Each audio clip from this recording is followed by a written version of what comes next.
Sioux City Council meeting, residents in that Morningside neighborhood came out to voice their concerns about public safety in that area. Sioux City Police Chief Rex Mueller said the house involved in the stabbing was a, quote, problem house.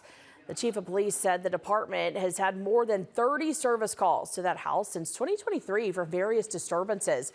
Now, more calls came from residents in the neighborhood for concerns of drug use, drug dealing, and other related issues.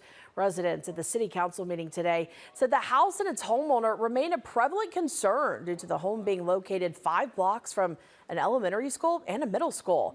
Sioux City Police Chief Rex Mueller says district officers and investigators held meetings with the residents, hearing their concerns and soliciting feedback. And we owe it to every neighborhood, of every resident in every neighborhood, to address these things. And if people have a fear or have a perception that something's going on and it has raised a fear of crime in their neighborhood, then that's why we respond. And that's why we do things the way that we do. That's why we do a community outreach, is to have those conversations.